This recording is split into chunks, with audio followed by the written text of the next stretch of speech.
할렐루야. 네, 바라봄 교회를 위해 기도해 주시는 동역자 여러분, 오늘 하루 잘 보내고 계신가요? 우리 하나님께서 언제나 보이지 않게 우리를 지켜보호하시는 줄 믿습니다. 우리 주님에 대한 믿음과 신뢰가 더욱 굳건해지는 오늘 하루가 되기를 소망합니다. 2024년 3월 6일 수요일 매일 성경 큐티를 시작하겠습니다. 본문은 마가복음 9장 30절에서 37절 말씀이고요. 전체 봉독은 생략을 하고 이제 묵상을 하면서 우리 한 절씩 한 절씩 함께 읽어보도록 하겠습니다. 먼저 30절입니다. 그곳을 떠나 갈릴리 가운데로 지날새 예수께서 아무에게도 알리고자 아니하시니. 어제 본문에서 우리 귀신 들린 아이를 고치셨죠. 그리고 이제 갈릴리 지역을 지나서 이제 가버나움으로 가던 중의 일이었습니다. 갈릴리는 예수님의 공생의 기간 주로 사역을 하셨던 예수님에게 친숙한 곳이죠. 당연히 그곳에 가셨다 하면은 그 지역에 돌아다니실 때 예수님을 따르는 많은 사람들이 이제 생겨야 정상입니다. 그런데 오늘 본문 30절을 보니까 분위기가 조금 다른 것 같습니다. 예수님이 오신 것을 사람들에게 알리지 않았다고 말씀하고 계시죠. 예수님을 찾아왔던 그 군중들이 전혀 없이 지금은 비밀스럽게 예수님과 제자들만 이동하고 계신 겁니다. 그 이유가 31절에 나와 있습니다. 이는 제자들을 가르치시며 또 인자가 사람들의 손에 넘겨져 죽임을 당하고 죽은 지 3일 만에 살아나리라는 것을 말씀하셨기 때문이더라. 왜 사람들에게 알리지 않았느냐? 한마디로 지금은 예수님께서 그렇게 사역할 때가 아니셨던 겁니다. 지금 예수님은 제자들을 가르치시는 일에 집중하고 계셨기 때문입니다. 그 내용은 다름 아닌 이미 전에 한번 예수님께서 말씀하신 적이 있는 예수님의 십자가 죽음과 부활에 관한 것이었습니다. 31절에 주목해야 될 단어가 있는데 그것은 가르치며라는 부분입니다. 가르치며. 이건 단지 예수님께서 자신의 죽음에 대한 내용을 예언하셨다는 것. 그러니까 앞으로 내가 이렇게 십자가에서 죽을 거니까 그리고 3일 만에 부활할 거니까 너희 그렇게 알고 있어.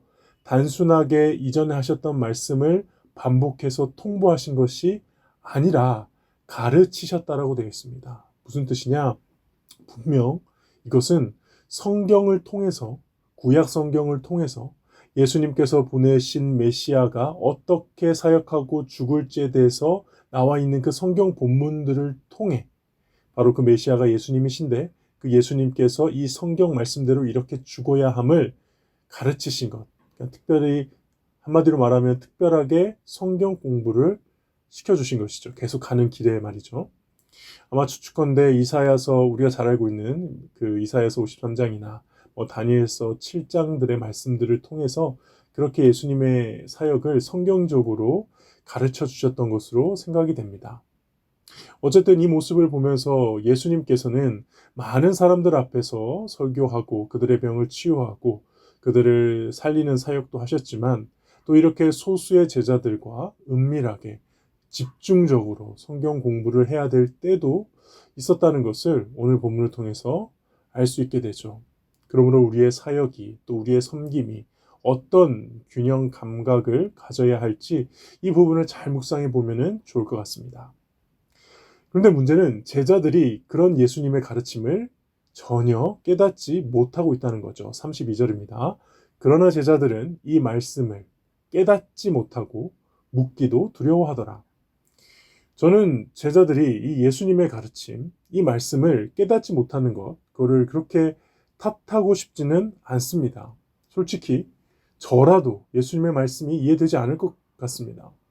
기껏 지금까지 수많은 사역을 하며 많은 사람들의 지지와 환호를 받으며 이제 어떻게 보면은 대업이 눈앞에 둔 상황인데 왜 갑자기 십자가에서 죽어야 한다고 하시는 건지, 이 땅에 다윗 왕국과 같이 메시아 왕국을 세우기 위해 독립국가를 세우기 위해 독립전쟁 하다가 장렬하게 순교하듯이 죽으면 또 모르겠어요.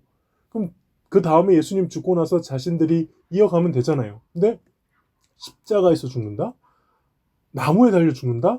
이건 구약 성경에 의하면 당시 모든 유대인들이 인식하고 있듯이 저건 하나님께 저주받았다. 이걸 온 세상에 공표하는 거 아니겠습니까? 이건 한마디로 종교적인 자살 행위인 겁니다. 근데 무엇보다 그렇게 죽고 나서 다시 살아난다? 물론 살아나는 것도 잘 믿긴 힘들었겠지만 예수님이 뭐 죽은 자를 살리신 적이 있기 때문에 그렇게 살아난다 하더라도 본인들이 생각했던 예수님을 통해 이루고자 했던 그 꿈과 비전은 다 박살나는 것이죠. 독립국가, 메시아 왕국을 세우는 일이 불가능한 거잖아요. 그래서 제자들의 입장에서는 예수님이 말씀해 주시는 이 모든 것들, 이 사역들이 도저히 이해가 되지 않았던 것입니다. 근데 더 놀라운 것은 그럼에도 불구하고 예수님은 어떻게 하십니까? 가르치셨다는 것이죠. 제자들이 이해하고 받아들일 것이라고 생각하고 가르치신 것 같지 않아요. 오히려 예수님은 다 아시잖아요. 이거 말해도 제자들은 몰라요. 그러나 가르치셨죠. 그러나 포기하지 않으셨습니다. 어떻게 보면 예수님은 언제나 제자들에게 그러십니다. 그리고 우리들에게도 그러시죠. 우리가 이해하지 못해도 계속 가르치십니다. 우리가 순종하지 못해도 계속 순종을 가르치십니다. 우리가 믿음이 약해져도 계속 믿도록 도우십니다. 예수님은 우리를 시험하고 우리를 평가하고 우리를 판단하지 않으시죠. 그저 계속 사랑으로 가르치시고 또 가르치시고 또 가르치십니다. 저는 이것이 예수님의 사역이자 이것이 진정한 목회이며 이것이 교회가 해야 될 사역의 본질이라고 생각합니다. 그렇게 갈릴리 지역을 이동해서 가버나움에 도착하셨습니다. 33절입니다. 가버나움에 이르러 집에 계실새 제자들에게 물으시되 너희가 길에서 서로 토론한 것이 무엇이냐 하시되. 가버나움은 예수님의 제2의 고향과 같은 갈릴리 사역의 중심지고요. 여기서 집에 계실새라고 하면 아마도 베드로의 집으로 추정이 됩니다. 그런데 갑자기 예수님이 질문하십니다. 너희가 길에서 서로 토론한 것이 무엇이냐? 네, 몰라서 물으신 걸까요? 이게 길에 오다가 자기들끼리 토론하는 것을 다 듣고 아시고 설령 들리지 않았다 하더라도 예수님은 보면 아시죠. 다 아심에도 불구하고 물으십니다. 예수님은 저희와 여러분에게도 가끔 질문하시죠. 기도하다 보면은 나한테 분명히 물으시는 게 있죠. 몰라서 물으시는 게 아닙니다. 그것은 가르치시기 위해 물으시는 거죠. 그래서 34절에 제자들이 답을 하지 못합니다. 34절 그들이 잠잠하니 이는 길에서 서로 누가 크냐 쟁론하였습니다. 네, 뭐 특별하게 새롭지도 않습니다. 오순절 성령 강림 사건 이전의 제자들은 뭐 이런 식으로 서로 싸우고 다투는 것, 우리의 모습과 똑같은 이런 모습들 아주 자연스럽죠. 근데 저는 이 제자들의 그래도 누가 더 크냐 논쟁이 그래도 필요했다고 좀 생각이 드는데요. 왜냐하면 뭐 예수님 죽으신다고 하잖아요. 그렇죠? 막 자기들끼리 얘기했을 거 아닙니까? 예수님 죽으신다고? 야, 죽고 나면 어떻게 되지? 그럼 당연히 후계자가 누구지? 야, 우리들 중에 한 명은 그래도 이거 계속 이끌어 가야 되지 않을까? 뭐 나름 그런 생각을 하지 않았을까요? 다시 말하지만 지금 예수님을 따르는 제자들의 궁극적인 목적은 독립왕국이거든요. 당연히 예수님 이유를 생각해야 되고 거기에서 가장 유리한 지점을 선점하기 위해 치열한 정치적인 암투가 있어야 정상이죠. 세상의 관점에서 보면 그렇습니다. 그러나 하나님께서 세우시는, 예수님을 통해 세우시는 하나님의 나라는 전혀 다른 원리가 작동한다는 것을 설명하시는데 특별히 실물 교육을 통해 설명하십니다. 35절에서 이번에 37절까지 다 읽어보겠습니다. 예수께서 앉으사 12제자를 불러 이르시되, 이거는 앉으셨다라는 것은 이제 스승이 제자들을 가르치시는 장면이고요. 12제자를 불렀다. 이미 같은 방에 다 있었을 수도 있고 혹은 좀 같은 집안에서도 서로 다른 곳에 있다 보니까 한번 다 불러 모았던 것 같습니다. 12제자를 불러서 이르시되 누구든지 첫째가 되고자 하면 뭇 사람의 끝이 되며 뭇 사람을 섬기고자 하는 자가 되어야 하리라 하시고 어린아이 하나를 데려다가 그를 가운데 세우시고 안으시며 제자들에게 이르시되 누구든지 내 이름으로 이런 어린아이 하나를 영접하면 곧 나를 영접하며 누구든지 나를 영접하면 나를 영접함이 아니요 나를 보내신 이를 영접함이라. 그러니까는 아이를 영접하는 것은 나뿐만이 아니라 하나님을 영접하는 것이다 라고 말씀을 하시죠.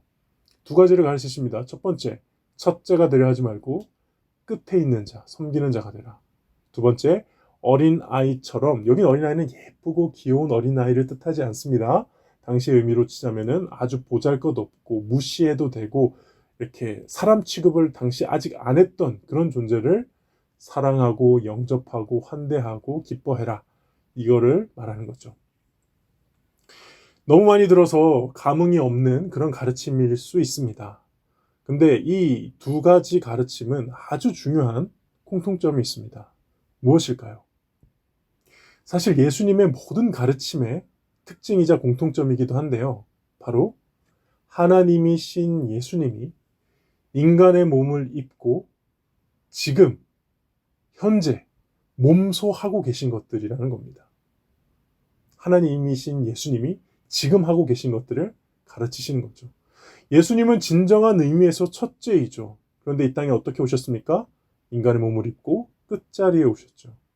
당시 첫째, 헬라어로 프로토스라고 하면은 통치자들, 귀족들, 고위 제사장들, 권세와 영향력이 있는 유력 인사들을 지칭해서 프로토스, 첫째다 이렇게 표현했습니다. 근데 당시 수많은 첫째라 불리는 사람들이 있었지만, 황제도 있었지만 감히 누가 예수님께 비교할 수 있겠습니까? 온 우주의 첫째 되심을 요한복음은 이렇게 증언합니다. 태초에 말씀이 계시니라. 이 말씀이 하나님과 함께 계셨으니 이 말씀은 곧 하나님이시다. 우리 삶의 첫째라고 불릴 수 있는 그 유명한 유력 인사들 중에 감히 태초에 하나님 옆에 하나님과 함께 계셨다라고 할 수 있는 자가 누가 있겠습니까?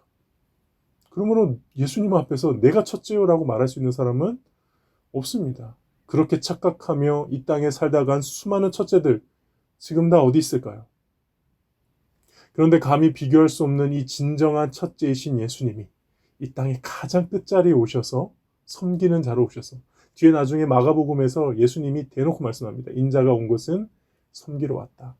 그렇게 섬기러 오셔서 우리와 함께 하신 것이죠.